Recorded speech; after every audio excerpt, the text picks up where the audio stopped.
This episode may contain strong language or topics that some may find offensive. Listener discretion is advised for anyone under 13.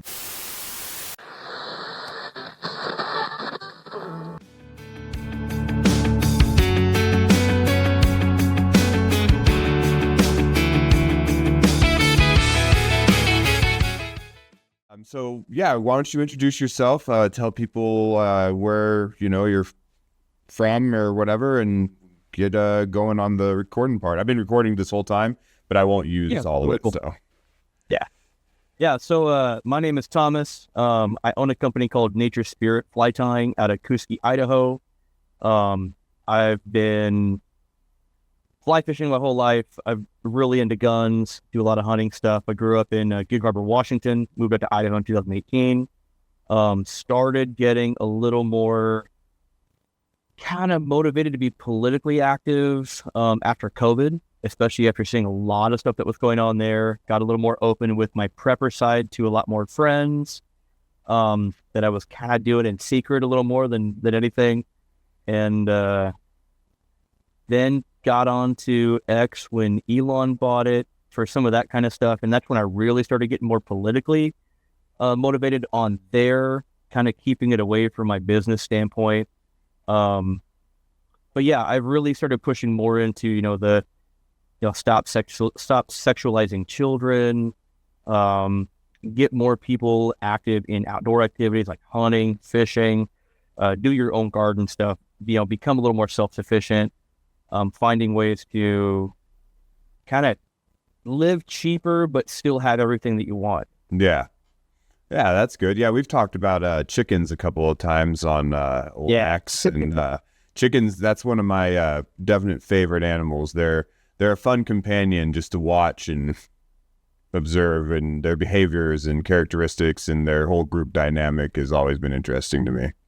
Oh, dude, chickens are funny. It's like if you can't be depressed if you have chickens. Yeah. Like, there is so much entertainment with chickens. It's ridiculous. So it's kind of funny because so kind of jumping onto that topic with the whole chicken thing is part of making sure that you can fend for yourselves. Because not only are chickens like a great source of protein with eggs, they're also like one of the greatest like dumpster divers you could possibly have. Yeah. Because you can take all your scrap, throw it out there, and they're happy. Yeah. They'll be the happiest thing on the planet. Like, we have our chicks are like almost 2 months old. And we went to breakfast yesterday with my in-laws, and we always get a fruit cup for my kid because he loves fruit, but he won't eat specific things. He always dives after watermelon and blueberries. Yeah, the kids. Then he'll eat the grapes. Yeah. So, won't eat the cantaloupe, won't eat the other stuff, strawberries, bananas. He'll eat them once in a while, but so we brought that home, and we're like, oh, cool, because when you watch chickens and you give them treats, they go ballistic. Mm-hmm. It's just fun. Yeah. That's the first time they've gotten fruit. Like, here's fruit. And it was like you injected the chickens with sugar. And they just went nuts. It's just too much fun. It is. Then chickens, man, they like you said, they will eat anything. They're good for gardening. You said like natural living and fending for yourself. They're good for picking off the bugs that would normally kill your plants. They'll also eat the good bugs too, but whatever. Yeah. You do got to be careful, because if you've got full-size chickens in your garden where you've got a lot of, not just vegetation, but you're getting more, like your fruits are growing, your peppers are growing, stuff like that, they'll start to eat those if you're not careful. Yeah. But like, if you put like chicken runs between your garden, like your garden lines of vegetables and stuff, man, you run them through there, they fertilize it, they terrace it up a little bit. Yeah. They rip up the ground, they eat the bugs, and they're happy.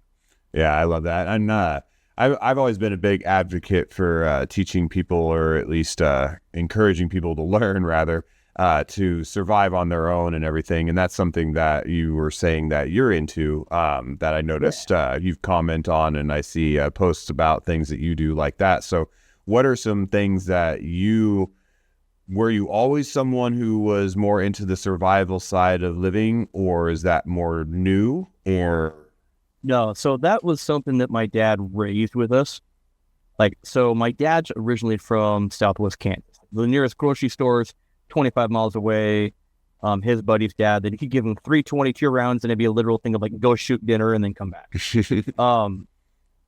So like my dad, he constantly raised us with the mindset of like having survival kits, knowing how to do things if you're stuck in the woods, how to take care of yourself from like building a shelter, starting a fire, putting trout lines out, things to keep yourself warm, what's the best kind of wood to grab, stuff like that. I mean, it was bad enough.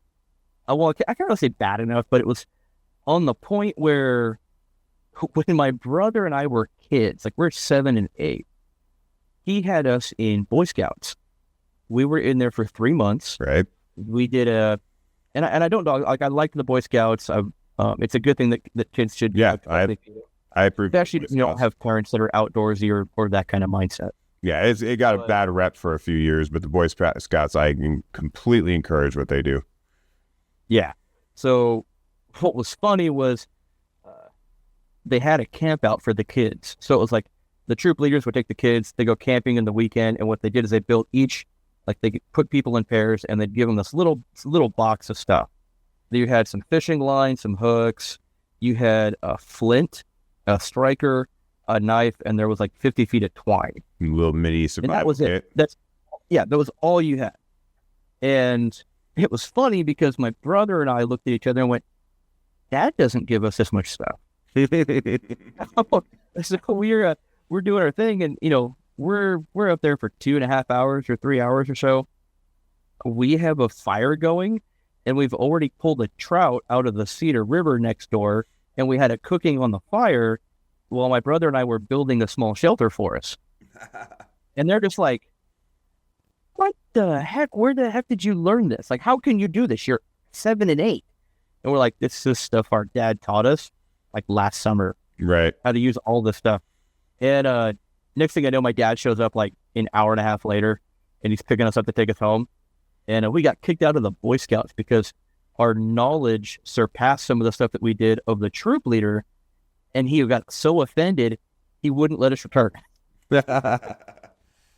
So yeah, when it comes to outdoor stuff, like my dad was always very much so teaching us what to do when it came to like natural disasters. Because that was like the main threat for where we lived was in Western Washington. Is natural disasters are the biggest one. Yeah. Even though we live next to Joint Base Lewis McChord, at Bremerton Naval Base, you've got Base Sepulveda Island. Pretty much, if you were looking to attack the West Coast, you just hit Seattle with one bomb and take everything out. But in reality, it's a comforting thought, that's for sure. Yeah, and it was really big because when I was in 5th grade, we had the Nisqually earthquake. It was a really large quake, struck Nisqually fault line. You felt it from up northern Washington down to southern Washington, down into Portland. I think they even felt it in there. Like, it was big enough. I was at my elementary school, and the earthquake happened. Everybody jumps under the desk, and I watched a crack form in the floor and go up the wall of the building. Holy crap! It was pretty solid quake. I think it was like a 6.8. Yeah. Earthquakes are insane. We had one here in the valley a couple of years ago. Earthquake was one of the ones I haven't been in. And it like literally, so we have a 20-foot living room wall. So it's just one big solid wall, 2 of them actually. And you could see, because there's the 6 windows, you could see the wall flex because of the windows. Watch them shake. And it was like, it was one of those things where it's like, I've spent most of my life building houses. I know what material is in that. And it's like, that's moving. Yeah, it's moving. It should not do that. It shouldn't be doing that. Yeah, so that was something like that, because I actually felt that earthquake up here in Kamei.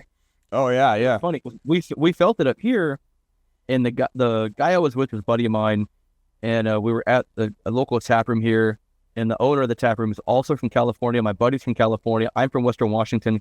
We're all conservatives and said, screw it, we're getting out of there. And we're all looking at each other like,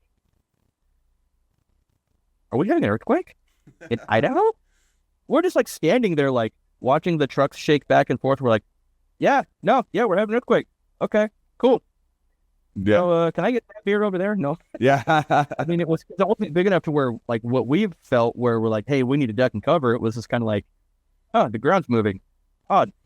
Yeah. But, so back to the survival stuff. I mean, so when that happened, my dad took a real focus on making sure that, hey, like, we knew where the survival stuff was now. Because I was in 5th grade, so I was like 11, 10 or 11.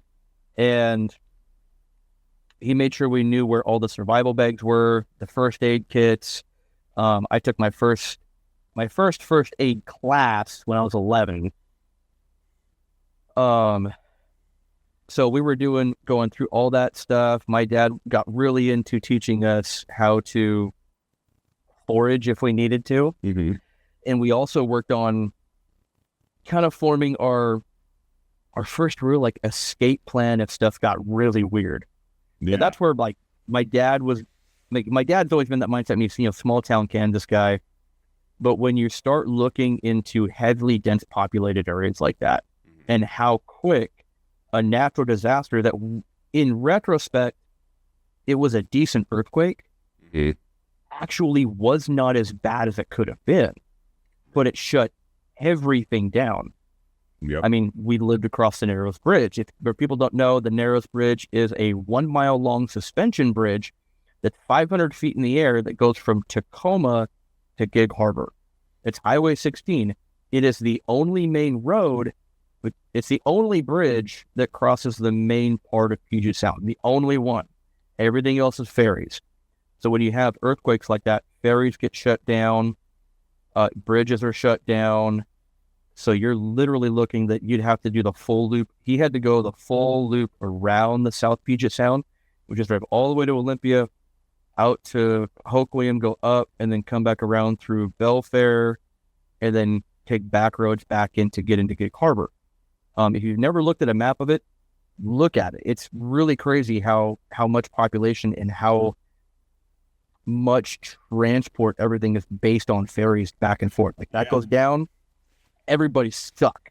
It's amazing. Like most places, you start to look at like their actual transportation and how they move about, and it takes like one or two small inconveniences, and they can shut down like in and out completely.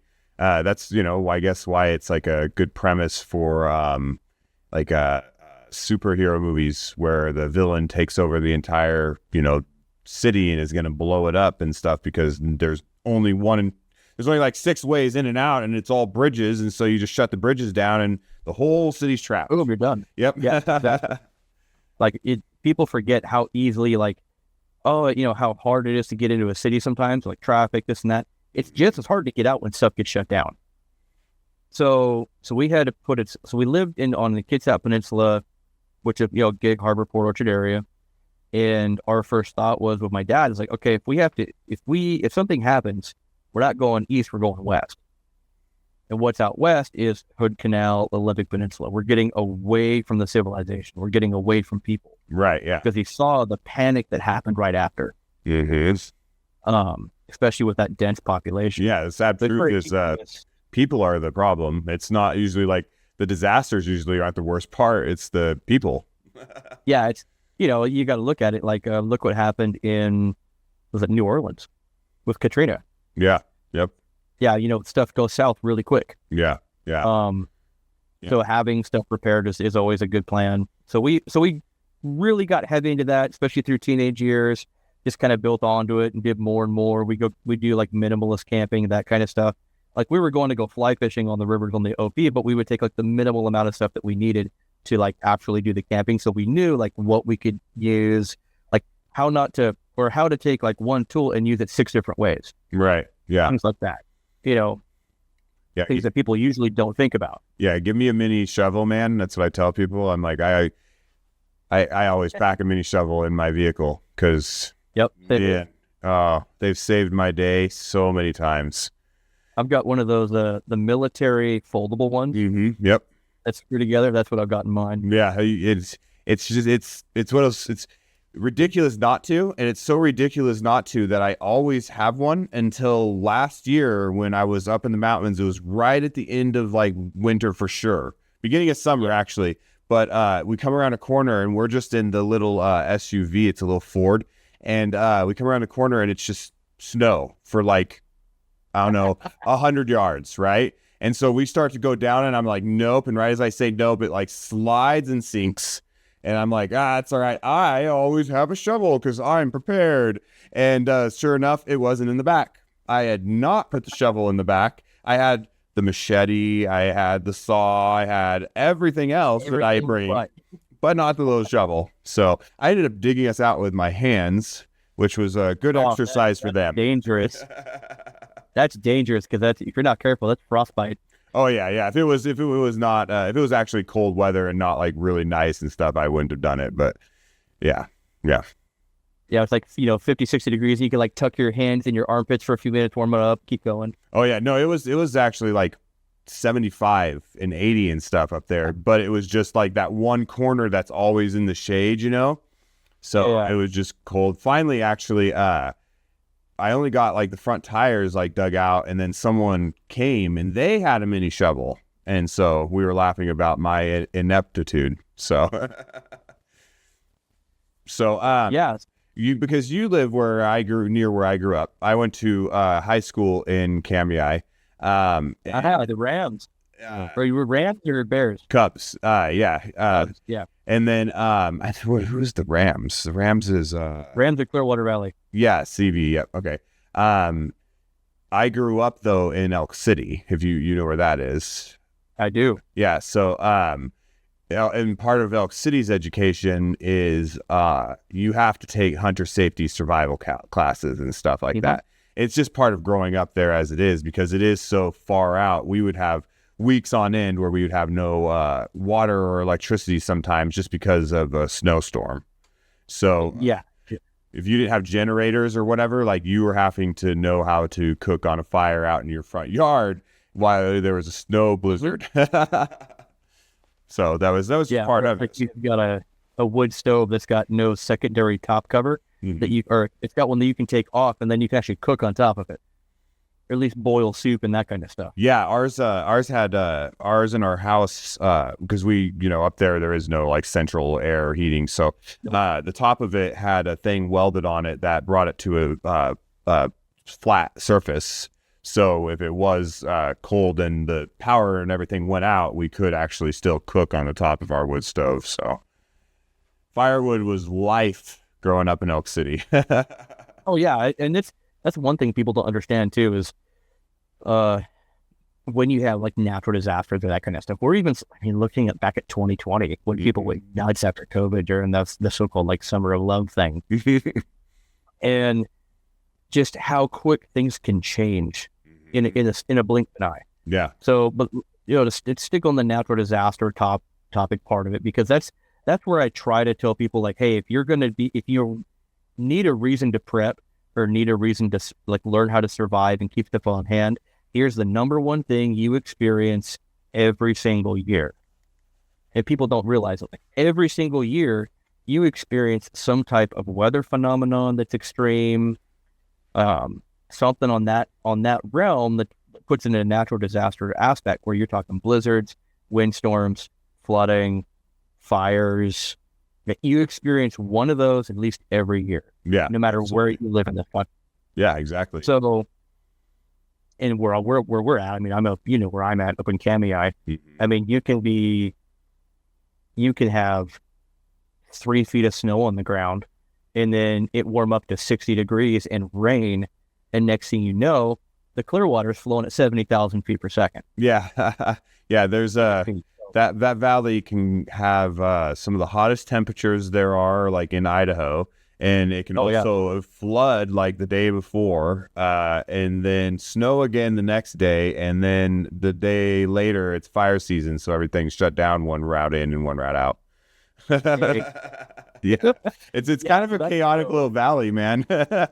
Dude, it's crazy, but that's why I push like the natural disaster survival so much. Mm-hmm. Where it's like, so we have our bags, like we've got our survival bags. Mine's in here because I'm changing out stuff for wintertime to summertime type stuff. So I do change things out because you're going to experience different things in wintertime that you would summertime. Yeah. So like in the wintertime, I carry, an extra layer of warm clothing, stuff like that. In the summertime, I've got extra water containers. So it's that change out. And we're still getting some cold nights. It was 33 this morning. So I always keep, warm clothes in the truck. That's just a given. But now that I'm out here and I'm not so much near the city, when I made that change, I noticed the stuff I carried with me started to change a little bit well. So like I because I was living in Gig Harbor, Kent. The last year I lived there, I was living in Kent. I don't live there. It was getting bad with drugs and stuff. When I lived there, don't do it. Is Kent, is that God, I'm trying to, It's just south of Seattle, Green River Valley area. okay. I know where Green River is for sure because of the Green River Killer. Yep. Exactly. So great area of the world. Lots of sex workers and drugs, I've heard. Oh, dude. I was over there recently, and I was just like, "Yep, nope, I don't want to be over here anymore." And but when I was over there, when I moved out here, I noticed that my survival stuff started to change a little more. I wasn't carrying things with me like Narcan. I had 2 things of Narcan with me all the time when I lived over there in my bag. My trauma kit was different. My first aid stuff was different. Like I carried different things than I do over here. Like I don't need to carry Narcan here. But I might have, a couple more different kinds of like chest sealing type stuff or clotting type materials for my trauma kits, my first aid stuff. I usually had a tourniquet over there. I have 3 in my bag right now, and I have 1 extra in the truck. Yeah. Just because I'm out there. And so my first aid changed a bit. And then also the tools I kept with me. Over there, it was much more of a, hey, I've got a bag to get home, to get to my big bag, to get the F out. Yeah. Over here, I've got my big bag all the time. Just because the weather thing. Weather can change. Out here, we get mudslides like crazy. Like there's constant washouts all the time. Yep. And the reason that being is you got to watch that with passes and valleys and that kind of stuff, because if you have drastic weather changes where the ground's really frozen and then it thaws out really fast and rains a lot, or you get like this year we had really heavy snow in February. We had like 3 feet of snow towards the end of February, and then it just boom, it was gone in a couple of days, soaked into the ground. Mm-hmm. My yard turned to mud, and if my yard turns to mud, the hillsides have turned to mud. Yep. That's just a state of being. So you're looking at the fact of, okay, if the road, if the hillsides and that kind of stuff are all that mushy with mud, yeah, what does mud do when it gets real soft? It settles and slows. Yeah.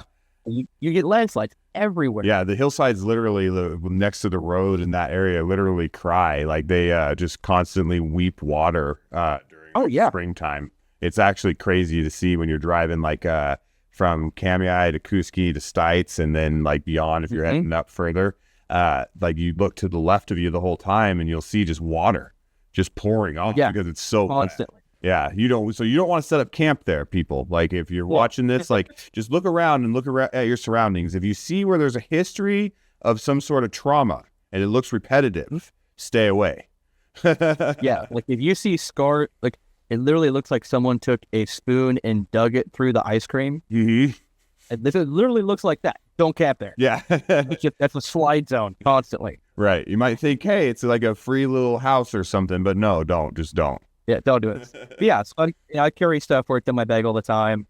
I always keep tools in my truck now, like, in the summertime, I've got a mini chainsaw. There's always a shovel. There's always an axe, hatchet, stuff like that. Usually always got a rifle in the truck, especially out here. Yeah. People go like, well, why was that? I'm like, well, it's Idaho, man. Everything wants to kill you. Yeah. I mean, literally, like, there's bears, there's cats, there's badgers, don't care. Other people. Yeah, like we still have drugs here. But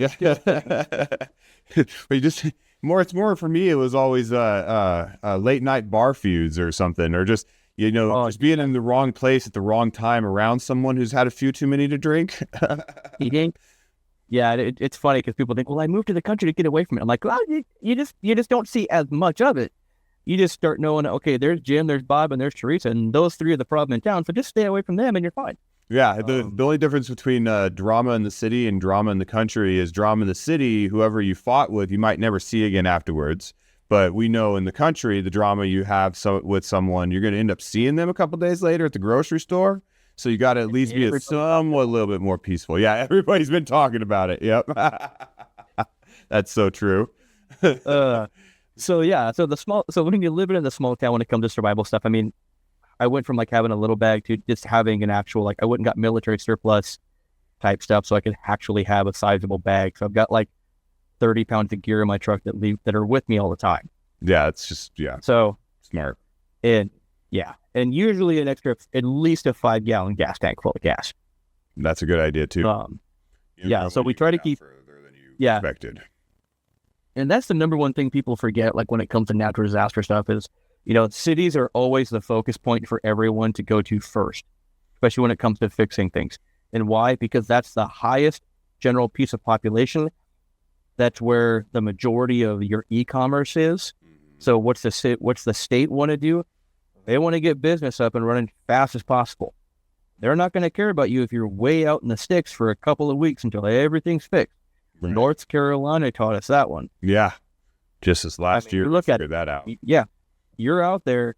The government, if it's not a major thing where the government can go, hey, if we don't fix this now, we're going to suffer economically. Like we're not going to have the tax revenue. We're not going to have the business, that kind of stuff. If it hurts the government, they'll be there in no time. Once the disaster's over. Yeah. I mean, well, take Katrina into aspect within a week. We'll put it that way. So what people got to remember is the further away you're out of town, the more supplies you need, the more stuff you need, the more you need to be self-sufficient, the more you need to be community-oriented. Yeah. That's a big one. People don't realize this, but so Idaho County is where I live. It's a county that's just a little smaller than the state of Massachusetts. Yeah, it's the biggest county in Idaho for sure. Yeah. It's the biggest county in Idaho. There's 18,000 people. Yeah. Think about that. Yeah, it's very... The state of Massachusetts that has Boston and all that stuff, the millions of people that live there, you take an area roughly that size and you have 18,000 people. The biggest town is Grangeville with like 3,200 people. Yeah, and fuck That's that the biggest town. Those people suck anyways, so... Just kidding. No, total offense is met in Grangeville. No. That dang prairie people. Yeah. All those camouflages get to their head, man. They're like munchkins from Wizard of Oz. I just think those logs roll up a hill and land on everybody a few too many times. Yeah. That's funny. I have family that lives up there, so don't talk to them, but they live there. Yeah. We go up there once in a while to go like the Blue Fox Theater, go to Jungle Gym. They got a good barbecue place up there too. Yeah. It's a cool little town. It's a cute little town, yeah. And it's not big, like you said. It's not big at all. They think they're big, but they're not big. So when you think about that, okay, the biggest town in a county that's almost the size of a state has 3,200, maybe 3,300 people that live in the town. Mm-hmm. With 18,000 in the county, you become really reliant on other people. Mm-hmm. And I mean that in a serious way, whereas you're like your day-to-day stuff is you're just living your life. But for example, I mean, we got hit with what's called a microburst. A microburst is kind of like a tornado, but it's where all the energy just drops to the floor from the storm, instead of coming down like a tornado. So up on the prairie, it was spinning like a tornado, and then when it came over the valley wall, it just fell to the ground. And what I mean by that is so people can get it under in a better guess on elevation, that kind of stuff. When we're talking the prairie to the base of the valley, the top of the prairie is averaging about 3,000 feet in elevation. The valley floor where the town of Kamei is 1,200. And it's not like it's a wide valley. We're talking a very narrow valley. Yeah. It goes up really fast. Like you are switchbacks all the way up to get to the top of the valley. And if you go off the edge, you drop 1,000 feet. Like that's how steep it is. And that's both sides too. It doesn't like it's both sides. Yep. Only straight down the valley is level. Yeah. So when a storm hits the valley, it'll come off the prairie, drop in the valley, burn all its energy, and it doesn't have enough energy to climb out. So that wind hits, the rain hits. We had that microburst hit, and it literally twisted power poles. It snapped trees. We saw people's vehicles get turned sideways. We watched trailers take flight. Yeah. Yeah, dude, it's trippy. It is. And the reason I bring that up is like when you're talking community is community. When it gets to that point, you've got what 4 or 5 firefighters at our firehouse with two full-time paramedics. That's it. Yeah. The county has 14 deputies total. So the community has to learn to come together and help each other out. So, but we had, and we did. The community had the town cleaned up in 2 days. And then the power company was coming out, fixing power poles, that kind of stuff, taking trees off power poles. But if it was trees on houses, we were, going around taking photos for everybody's insurance, helping people safely remove trees that were becoming a danger, and that kind of stuff. So it's an actual thing. And then you've got, just trees everywhere blocking roads. So you're going up there. The firewood collectors had a field day, but it's a real thing. Like your community is your backbone when you have a disaster like that. No, for sure. Even in the times when, we had last summer we had a huckleberry picker go missing up on the 500 road. 55-year-old dude with heart issues. I'm part of a radio club that we help out with search and rescue with Idaho County. And it's day 3, kind of becoming a recovery aspect at this point, not a rescue, but a recovery. Yeah. People that don't know, like that means you're just recovering a body. That's it. Yeah. So we were on that point. We brought 40 people up. Everybody had ham radios with us because we're all techs, and we just did a full grid sweep. And we're talking country that is so dense, like you're 10 feet away from the guy from you, and you can't see him. Right. That's how dense it is up there. So we didn't find the guy. They ended up having to call it off, wait about a week, and then go back up. And I don't remember if they did find him or not, because at that point, what they do is they back off, they wait a week, and then they go back up and look for vultures. That's literally how they have to find somebody at that point. So it's that community coming together where you need to know your community, you need to be involved with them. That's where we're part of the ham radio group.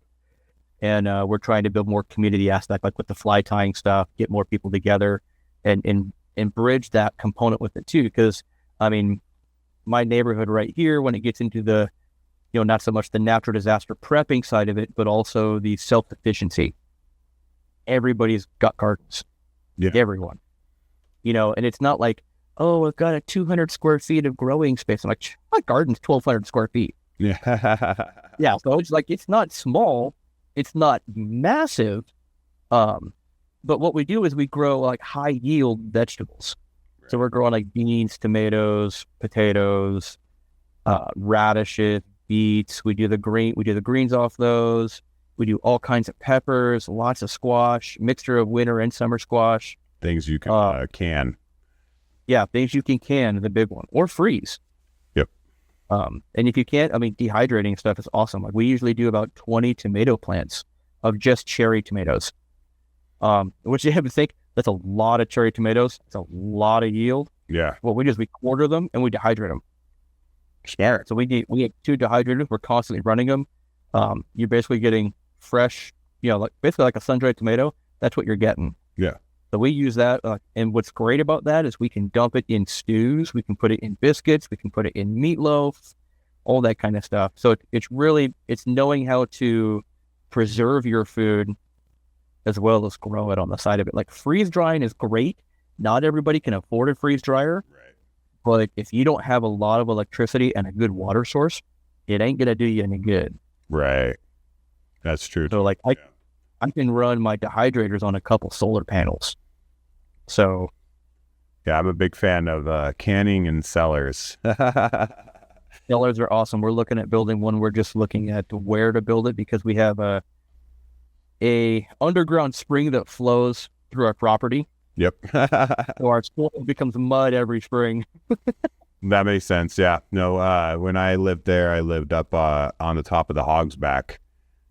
And so that it was, we got the buildup up there, but everywhere was just water. Like you dig this couple feet and just puddle water. So, so it's hard to dig down, when it's constantly flooding, and then keep the water out without, a bunch of concrete or other, building material or whatever. So, and then you're hoping your concrete cures properly. It doesn't crack and leak. Yep. And you just, Yeah, it's one of those things where you don't want to go too deep unless you really know what you're doing or have someone else who does. Yeah. So, well, that's good. I'm glad that you are up there. It sounds like you really like it there much better than you liked it in the bigger area in Washington. Oh yeah, I mean, don't get me wrong. I miss the beauty of Western Washington and the fact of you had the Olympic Mountains on one side, you had the Cascades on the other. I spent a lot of time on the beaches, fly fishing for sea run cutthroat, salmon. I was on the Hood Canal all the time, chasing steelhead in the fall. You bass in the summertime at all the local lakes and stuff. But it became a real problem when it really with the people. And I'm not saying there's not conservatives or good people that live over there, but there's such a heavy mindset of just let the government do it. And it's really become a big problem. Like if you see a lot of the laws, are like after I left, like I was seeing some of it go on when I was there. Like I used to work private security, doing events and private events and that kind of stuff. And the stuff that you'd see go on with some of the big events, like the raves, the LGBT Pride Festival, like the big parade. I'd never been to it. Was never real judgment on it. Didn't really care. I've always been like, what you do in your bedroom is your choice. It doesn't bother me. But when I saw what was going on in public and what was being pushed towards children, and this is back in like 2012, it really opened my eyes a lot to what was being accepted in that community over there. And then it was, you get into the laws being passed, the anti-gun laws, the not allowing churches to do certain things to help the community anymore. Like when the homeless tent thing was a problem, there was a couple of churches in King County that used to allow them to camp out in the back on the property. And there was an ordinance passed that didn't allow them to do that anymore. And then the news came out saying, well, the church is no longer helping homeless, so the state has to step in and do it. What people don't realize is now the city and the county passed an ordinance that forced the churches to quit doing it, and then pushed that narrative so that they could get people to vote to give the county and the city more money to throw at a problem that they ended up just cycling into giving people 6-figure jobs. So like you were looking at these homeless camps and they're like, okay, cool, here's a homeless camp. You can put tents up here. And they would hire someone part-time to manage it at $200,000 a year. Yeah, well, man, you're just laundering money. That's all it's doing. Well, yeah, and it's some of those things. One of the most ridiculous things I've seen where people are just like, oh, the government will clearly take care of it is camping sites, public camping sites. It's oh, dude, we always bring a couple extra big giant 55 gallon it's so bad garbage bags, and we fill them up like every time, man. And it's one of the most disgusting things, because it's like, who the fuck do you think is going to clean that up? Nobody is going to clean that up. You're the one that's supposed to be cleaning it up. It's one of my biggest pet peeves. Shit piles of trash. Go to a public camping site. Oh, I know, man. It's so disgusting. It is. It's so sad. Will not pay for camping ever. And it's just because it's like, I've been to so many campsites where I'm like, okay, cool. This should be a nice area. $15 a night. And there are beer cans and trash in every fucking stump I can see. Yeah. It's like, holy hell, man. Yeah. Like I go camping where I don't have to deal with people. I got a couple spots on the Selway I love to camp at. Same on the Locksaw. I can kind of sneak in. There's no one there. And it's always like a general rule of pack it in, pack it out. Yeah. Well, and that's like, that's generally supposed to be the thing. And so like, you see it probably closer to the valley. But I saw it when I was growing up, when I would go to different places up there. You'd still see, even in the ones that were just for, everyone, completely public and stuff, there'd be a lot of the crap. And here it's Grimes Creek, and it's so fucking ironic that it's named Grimes Creek, because, oh my God, dude, the camping spots up there get so grimy and gross. And you don't have to pay to go up there or anything like that. It is one of those places where it is just, off the side of a creek, and it's, nice and stuff. But, oh man, it's just nobody is going to clean up after you when you're in the woods, humans.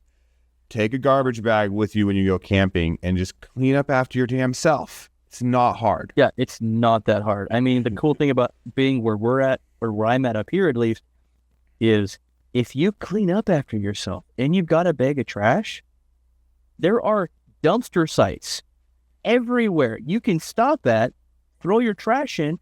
You don't even have to take it home. Yep. Like Civic Sanitation, they've got a thing with the county and I think the area. They have sites where they put full-blown large dumpsters in areas where you can go in, dispose of your trash, and then go home. Yep. And the reason they do that too is because where people live with residencies so far out there, they don't do garbage runs in these extreme areas. They don't, because it's too far away to drive. Yep.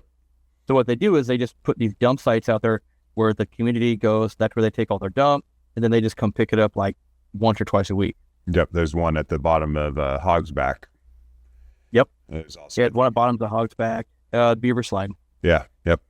Yeah. Yep. Yep. So there's a few spots, and that's what I grew up with too, in Elk City and stuff. There is no dumpsters. There's no dump trucks. There's no garbage service. Yeah. You take your garbage to a dumpster, and then your grandpa teaches you how to do this really cool thing called dumpster diving, which just basically translates to, hey, I wonder if I can fix that. And he tosses you inside the dumpster.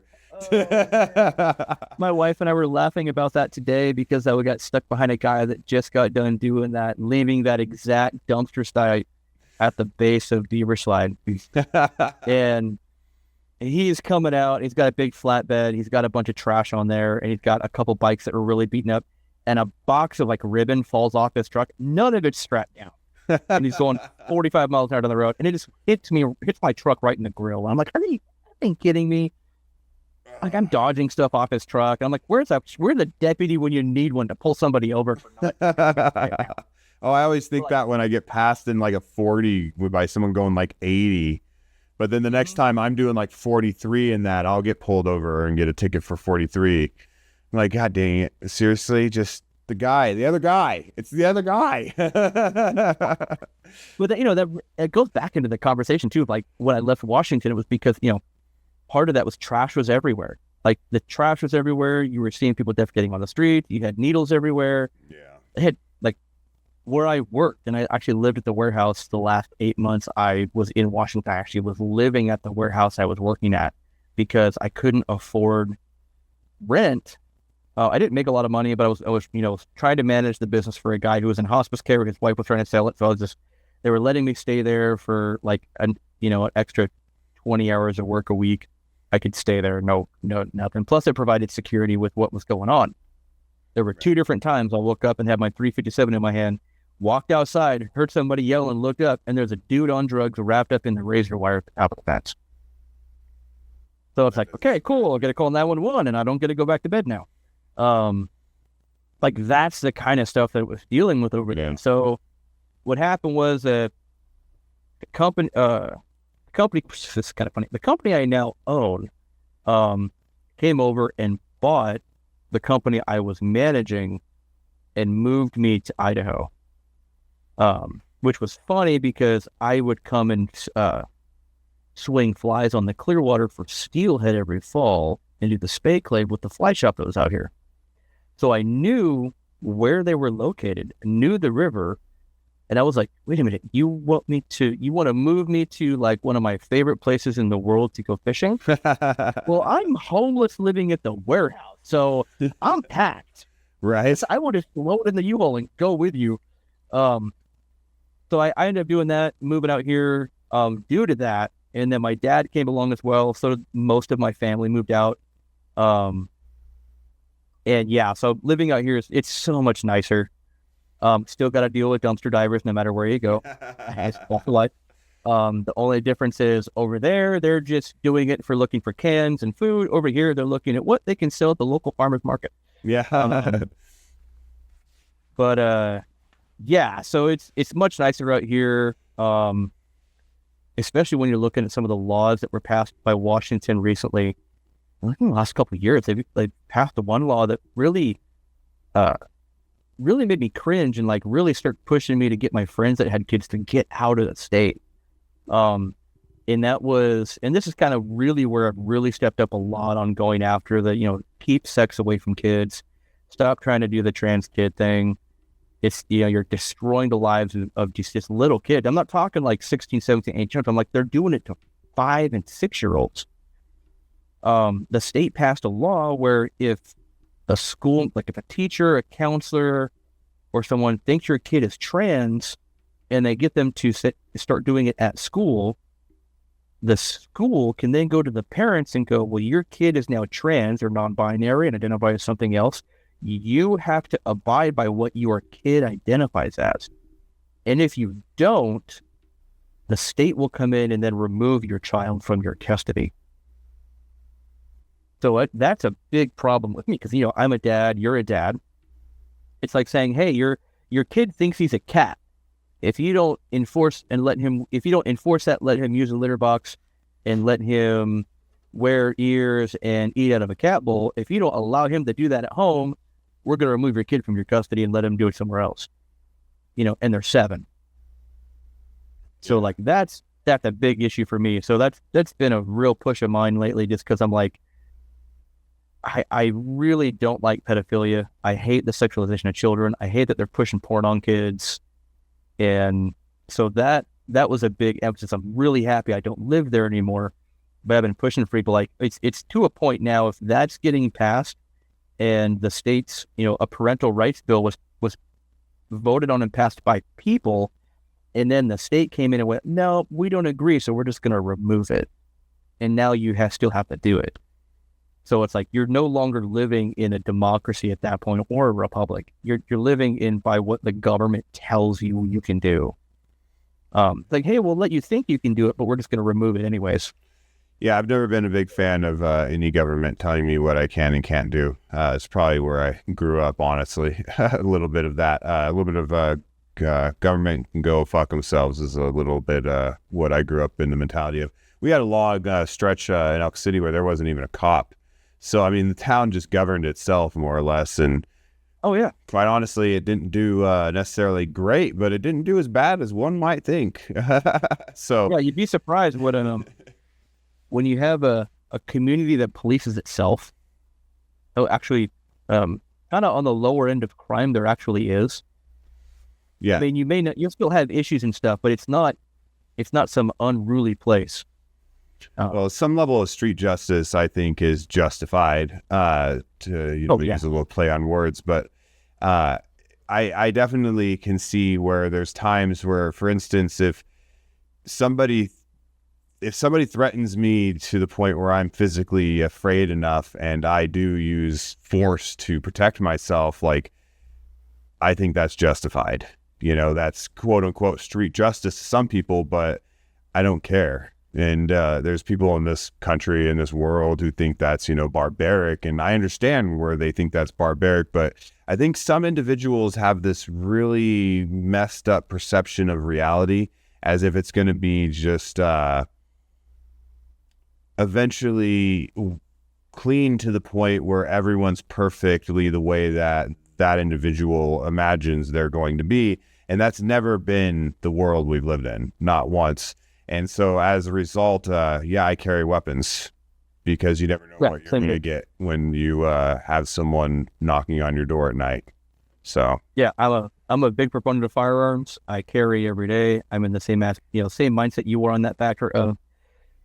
This is kind of one of those things where in the cities you're seeing this more and more, like the Daniel Penny effect, where a guy steps up to defend his community, or the Kyle Rittenhouse thing, where he's being chased down by 3 different guys, shoots 3 of them, kills 2 of them. And I mean, same thing in Washington. There was an incident where they started pushing through in, I think it was Seattle and King County area, where you had what they called economic privilege as a criminal. So if your crime was against someone who was more economically privileged than you got a lesser sentence. Well, that's fun. Yeah, that's just exacerbating a problem. And that'll make a well-adjusted, productive society. Just, if someone's richer than you, Robin Hood the fuck out of them, man. do what you want to them, and no one cares. Take what you want. Screw it, chaos. And it throws everybody's thing like, okay, it throws your Me Too movement out the window. It throws all your self-defense stuff out the window. You pretty much lose any sense of society at that point. If you don't have some form of justice, some form of organization, some form of control to the chaos that happens. Well, that's exactly it. It's like, yeah, sorry, continue on. You're making. I'm like, there's evil everywhere. No matter where you go, there's evil people. Yeah, it's just a fact of life. Now you're getting me all fired up on this subject, and so now I'm like, I got stuff to say on this one. Cool. I'll have a good conversation on this one because my dad raised us with self-defense training. Yeah, I've been doing martial arts since I was in freshman in high school. Grew up doing that. Did a little bit of cage fighting. Didn't get real heavy into it as far as getting more into the UFC stuff. It was fun, but I'm like, I really didn't care for being punched back in the face. Was this not my greatest thing? I was already ugly. I don't need to be uglier than I am.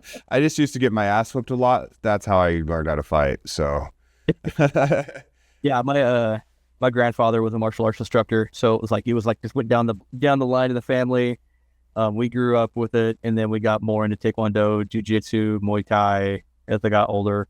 Yeah, I'm a huge into, like, I think there's other countries, man, and it's so cool. I don't know if you know this, but some of the Asian countries, for sure, there's probably other countries that do it, but I know for sure some Asian countries do this in public education. They teach kids, martial arts and stuff, but they teach girls stuff more like judo and boys stuff more like, karate, and stuff. So it's like girls learn how to actually maneuver a guy that's bigger than them, better than a boy. Yeah, using their weight against them. Exactly, and I think that's brilliant. It is to a point, because when you look at the United States, like on average, Americans are bigger than Asians, and there's also a little bit more size differential when it comes to men and women and strength differentials. So I 100% believe that all girls should be going through self-defense training. 100%. Martial arts is not only a great way to learn how to defend yourself, it's a great way to learn discipline. And I think all kids should be going through for that exact same reason. Yeah. A lot of the problems that we're having today is because kids don't have discipline at the home. There's a lack of fathers at the home. There's a lack of parents taking initiative with their own children.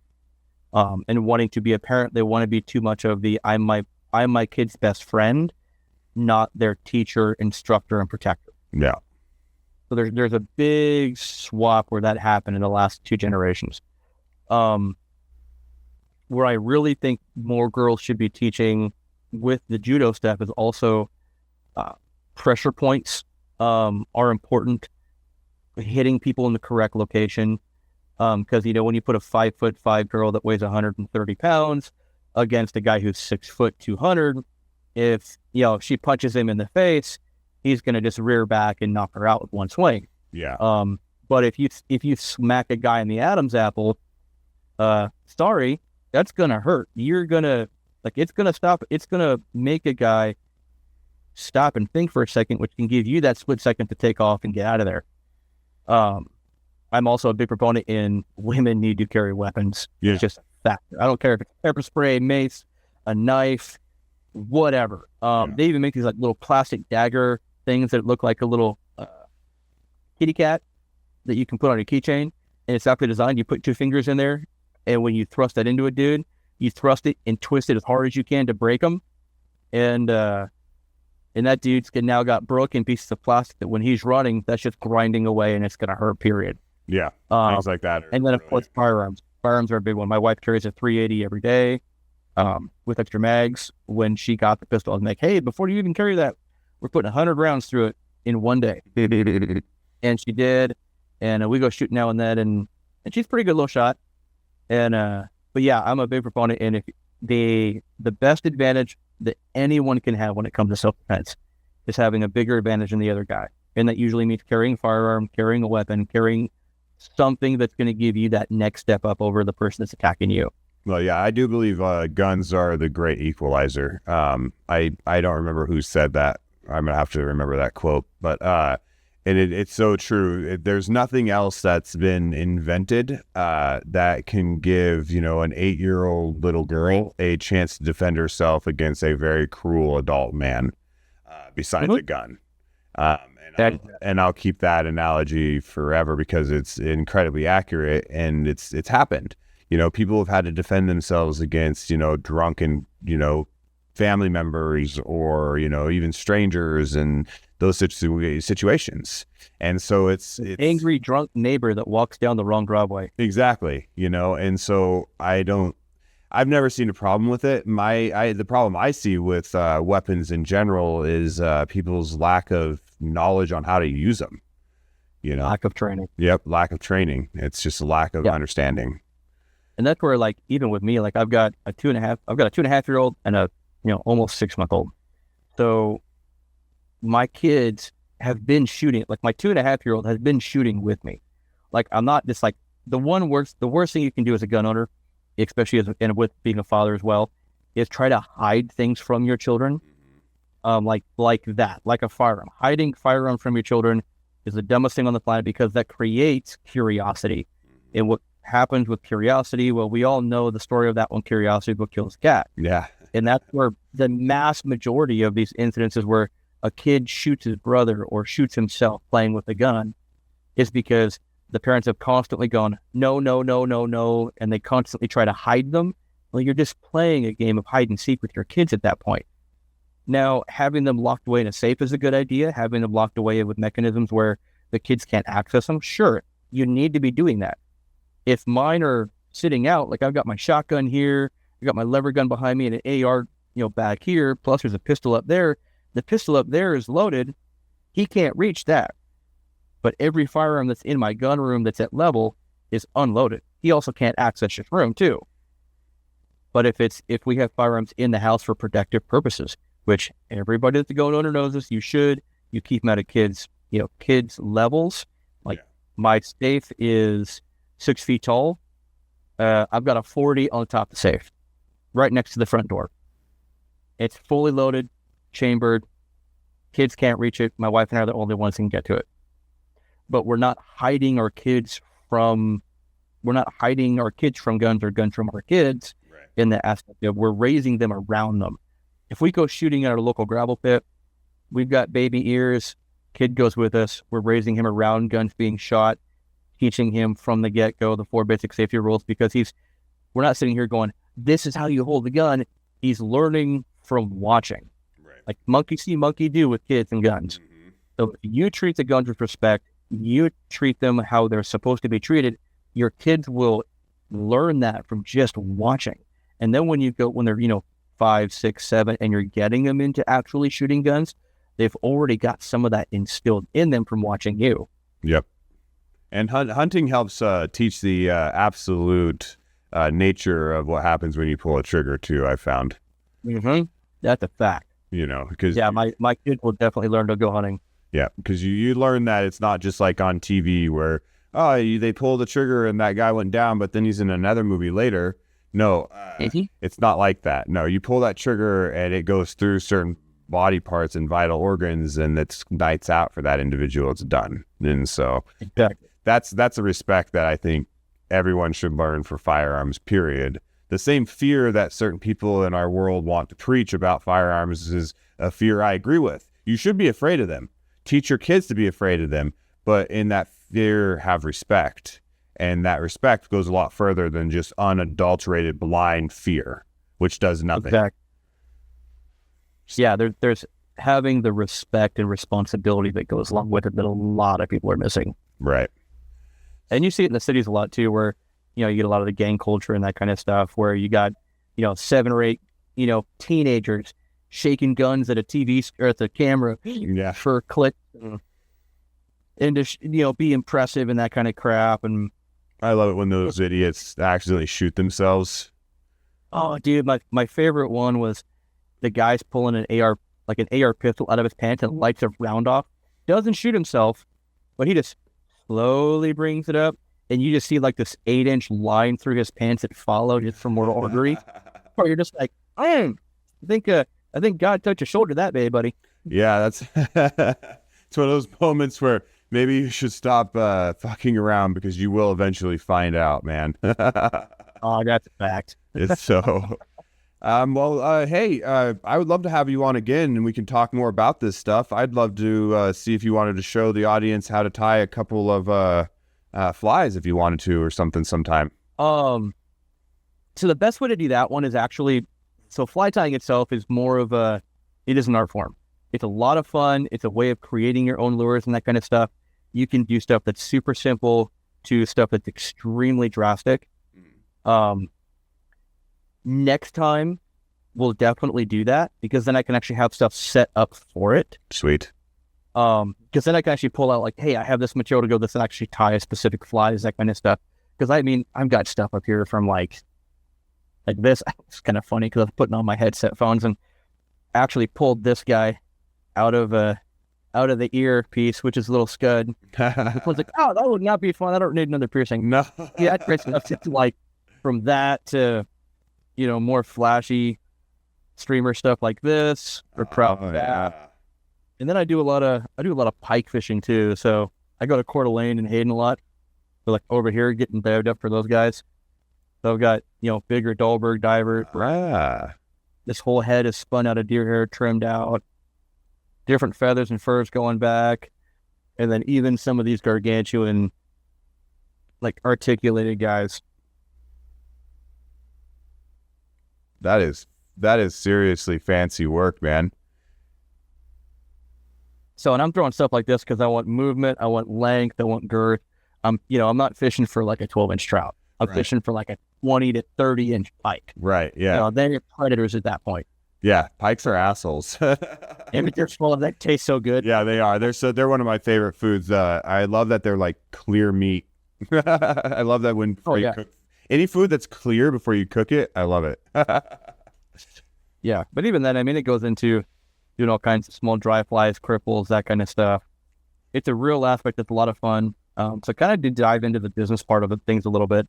So what we do is and this is kind of funny because the sustainability thing is part of this too. So, because a lot of the stuff that we use is actually off hunting. It's hunting derived. So like we use a lot of deer, a lot of elk, fox, badger, coyote, moose, bear, and I'm talking like the furs and the leather that comes off of it. So like this guy, where is it? So like this guy right here, the head on this is deer hair. So this is deer belly hair that's spun. It's dyed different colors, but the only process we get that is through hunting. Because deer they're not really grown in captivity. It's hard to hear the screaming in the front. That's my toddler that would be the 6-month-old refusing to go to bed. I don't even actually hear it. Oh, good. And then you get this guy. Feathers, these right here, real fluffy. That's called marabou.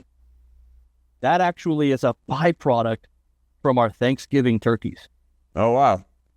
So the food industry is a real big proponent in fly tying because most of the stuff is used is feathers, furs, hairs.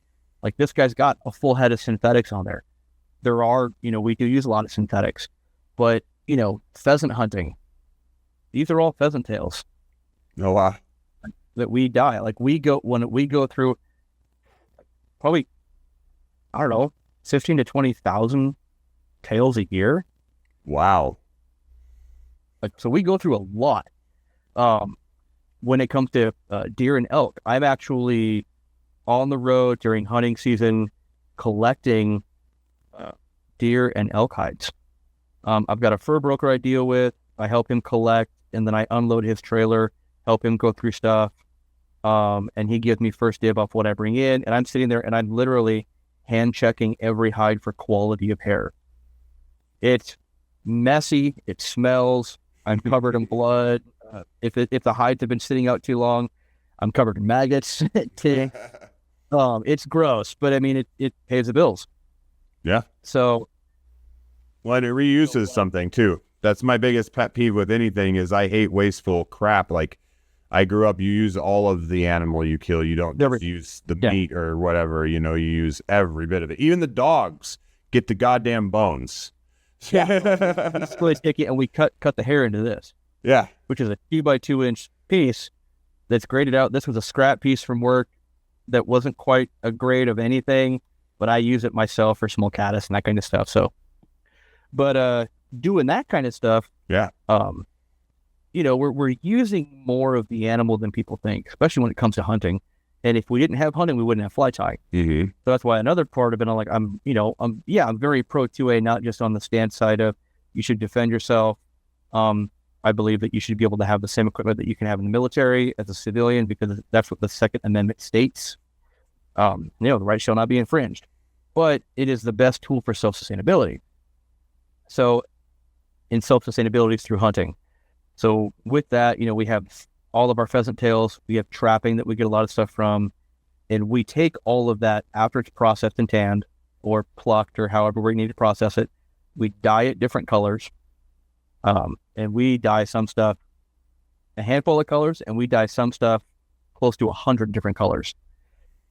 Like the turkey marabou, guy, we dye that feather in 91 different colors.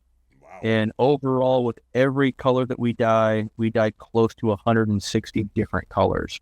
Holy cow. Of just material. We actually have 11,000 item SKUs in my warehouse. I hate inventory. That's a lot of SKUs. Yeah, it's not like it's not like when you go into a store and you see like 3 or 4 on a wall or something, or 6 or maybe 10. Well, I'm the guy that supplies that store. So if I've got hundreds of customers around the U.S. alone that all want to have, a couple of those on hand, that means I got to have 500 to 1,000 of them sitting on the shelf. So that's what I try to do. So we go. So we're a manufacturing company that's also a distributor. So we distribute for 25 different companies as well, different hook companies, material vendors, that kind of stuff. You can see it all on our website, which is naturespiritflytying.com. And that's what we do. So it's kind of a niche business that's also using a lot of byproduct from other industries.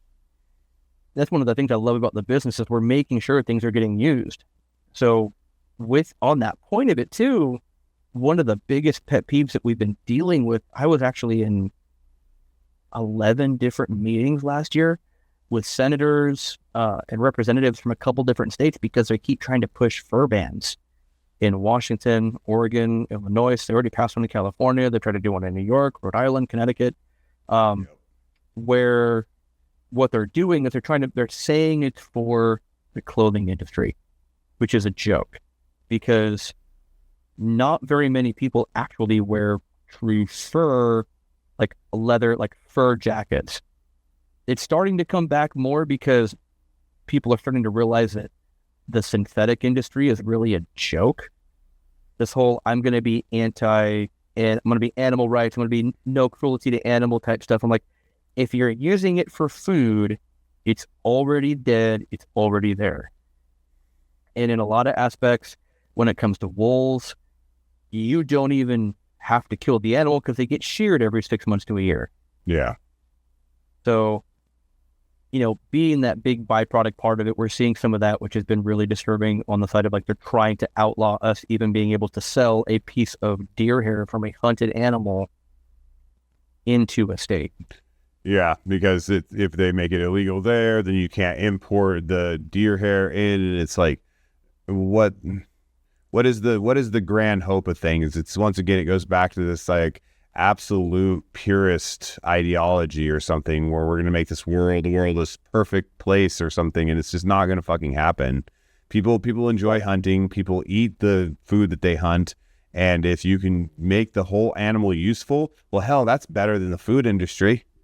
So yeah, So there was and back to the chicken thing too, because like we use a lot of chicken feathers. Like we go through a lot of chicken. It's kind of on that sidestep of like part of the reason I got the types of chickens I did was because I was looking at them from a fly tires aspect as well. So my wife was like, "Really, you want those?" I'm like, yes, because they're high yield and they're pretty, which means they'll make really cool flies. Oh, hey, that's good. That's business thinking, man. Yeah, gotta think ahead. I got Rhode Island Reds and Plymouth Rock, which means brown and barred white, and so I got brown chickens, and the ones that are barred white and black. If they breed those two together, there's a small chance you get this thing called a Cree. And Cree are highly valued because they're rare. And it's literally the feather becomes barred, but it's like white, ginger, and black barred. So it's tri-barred feathering all the way up. Just like this. So like on this guy, you've got this barred feather back here. Mm-hmm.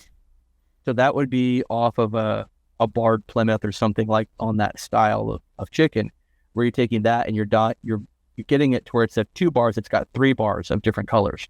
Right, which makes it more flashy for the eyes of the fish. Yeah, or the fisherman itself. Yeah, so the fishermen are my target, not the fish. Yeah, you got to get the fishermen to want it, not the fish. I got to get the fly tires to want the material to tie to go catch fish. So it's still got to work to catch fish, but my end goal is catching the fisherman. That's actually funny. So you're actually fishing for fishermen to do fishing with your fishing lures. Exactly. But on the chicken part of it, cool. We're kind of coming back full circle to when we started the conversation. Perfect. Yeah. One of the studies, there was a study done in Europe. I can't remember exactly where it was, but they gave 3,000 people chickens. They gave people the option, if you want 3 hens, they'll give them to you, and told them how to raise and do this kind of stuff. One of the things they noticed was the lack of trash and garbage going into the landfill. There was a massive reduction in food waste. So, and that's a big problem that we have right now is, you have so much waste. Like, how much food are you throwing away out of your fridge every week? Right. Well, get some chickens, feed them, and then they feed you back through eggs, or if you got, bad hens or a couple too many roosters, you get a smoker, you get some chicken, barbecue. But it's a serious thing. Like, getting some of that self-sustainability part with the chickens is definitely a must-have. Yeah. And that's where it goes. You're multi-purposing. You're getting eggs. You're getting meat from chickens. For me, I'm getting fly tying material out of it as well for my own personal usage. Because I've only got 13. I don't have 36,000. Yeah. So. Exactly. But yeah, definitely next time we'll line it up. I'll tie a fly when we're doing this. Absolutely. Yeah. Perfect. Yeah.